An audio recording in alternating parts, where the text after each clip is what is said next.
Shabbat Shalom, Parashat Lech Lecha. This week, Parasha, we are starting the journey of Abraham. But before we're going to start to talk about Abraham, I want to refer to last week portion. The last week portion, Parashat Noach, I talked about the differences in righteousness. And I've talked about the fact that maybe there's a sense of criticism about Noach and the fact that while he was taking care of himself and building this ark for him and his family, after God asked him to do so, he could have done more.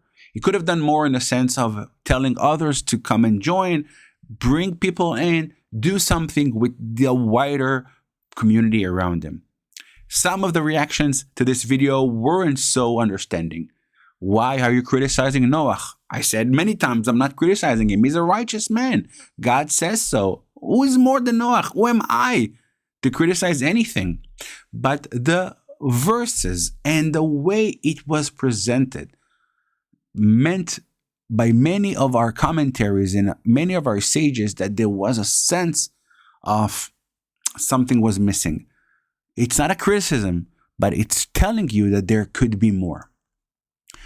Exactly that point brings the question for this week parasha.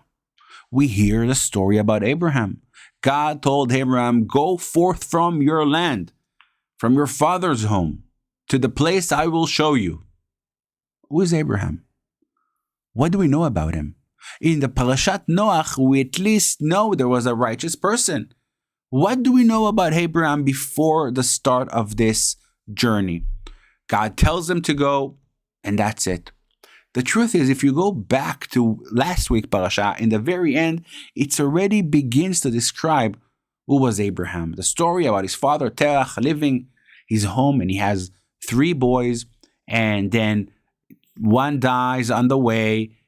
Then it says who they're married, and about the son of this dead brother Lot, and how they're being taken care from Haran to Ur Kasdim. And the following week, as it starts this week, there's like the journey of Lech Lecha. What do we need to understand when the Torah doesn't share with us the reality and the background story of Abraham? The truth is this, and this is me personally. Whenever I read a book, a biography, the best things, the most interesting facts was to tell the journey of what made this person grow to the great person that really wrote this biography. You know, when you read a biography, you understand that there are footsteps, there are roadblocks on the way, on the process that actually allow us to understand who we are dealing with. In Abraham, it wasn't there. Like many other opportunities, we need to go and look at the Midrash. The Midrash is the missing pieces that our sages gave us, stories that complete the story, so-called. The famous Midrashim that our children are being told is the story about where Abraham was brought and his father worshipping statues. He was an idol worshiper. And the story goes that there's this store that his father owned with all the statues. And one day, the father goes out of the shop. Abraham, kid, takes something and breaks a bunch of idols. And when the father comes and says, what are you doing? He says, no, listen, there was food here, a food about argument. And the big statue took something and broke all the small statues. When the father asks him, he says, what are you talking about? He says, only idols, they do nothing. He says to him, oh, really? So why are you worshiping there? Same goes as the story of another aspect when a lady comes to the shop and wants to take this statue, and she points out this specific one, and he says to her, I made this with my hand an hour ago.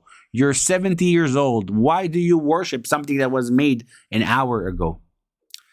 The Midrash also expands the story and tells the story about a kid who wants to worship something. He understands that this world is not random. Look at the world. Look at the powers around us. Nobody created this.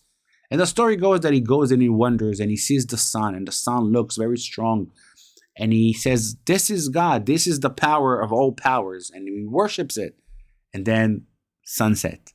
So he thinks the moon may be the most powerful, or the stars. But of course, they changed as well. And he begins to think and wonder in nature what is the strongest power, but nothing, of course, holds it.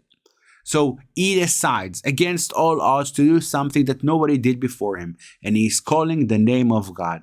The word Hebrew, Ivri, comes from this notion of Avraham understanding that although everybody's looking from one side, ever means the other side. He's going to go to the other side. He's going to believe something that nobody believed before him.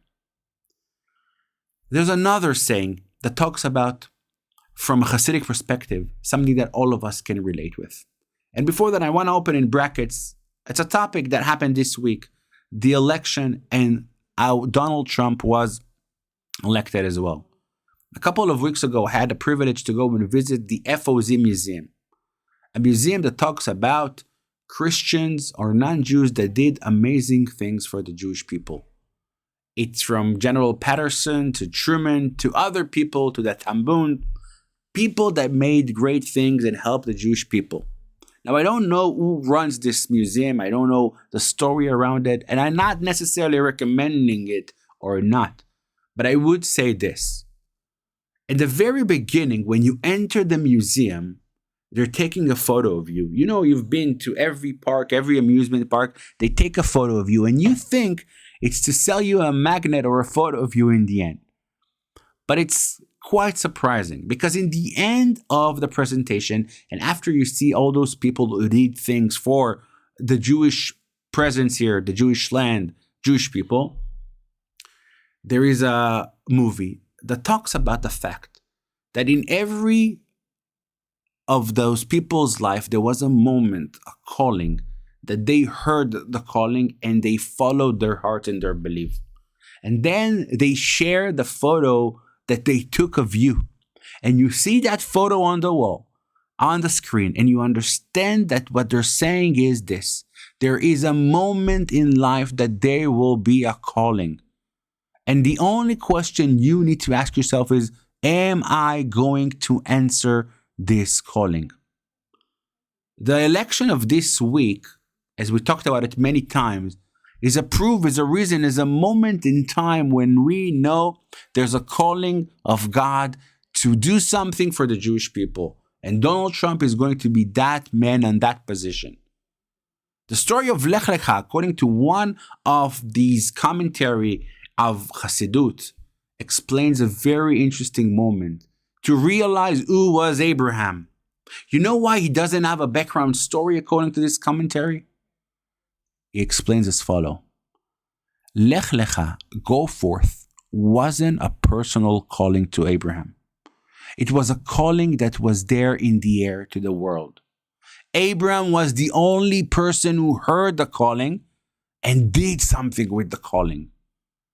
You know how many people in this world, they have these thoughts, they have this dream, they have these profound moments, they realize they need to do something, and yet they continue to sit and they wonder, okay, what do I do with this calling?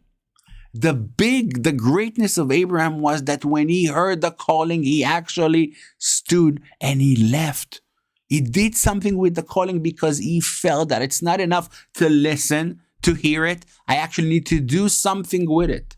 I need to go and bring my life together into this existence of changing the world. It happens sometimes one person in a time. Abraham is going to take this power, and immediately when he's going to realize he needs to do something, he will take one person with him. It's his nephew, Lot.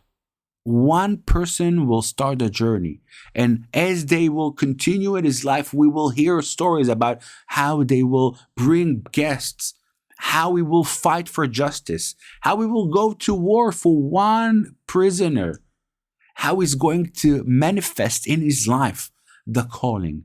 The true calling of a human being is not only to take care of his calling, is to share the light, spread the light, bring the light to others. Abraham is being hooked on that calling. And while everybody else hears him, he listens and he is following. This person, Abraham, the Ivri, the Hebrew, who everybody went on one stream, and he heard a calling and he took another stream. He took another calling and he lived according to this calling. not only from himself, but for the surrounding area, for the surrounding world. This is why in chapter 12, God says to him, those who will bless you, I will bless. Because this person, this individual, Abraham, represents a nation that does not stop with their own good. The benefit of what they want to do is to bless the world. When you want to bless the world is going to bless you. If the world doesn't understand how they need to bless you, they will need to reconsider. So that calling that was given for Abraham was only a first-time memory. You get the calling, you should go and you should bless. At this opportunity, we want to wish President Trump and the American nation that only blessing is going to come from you. The words of God bless you, and we will only see good from that calling of Abraham the Hebrew. Shabbat Shalom.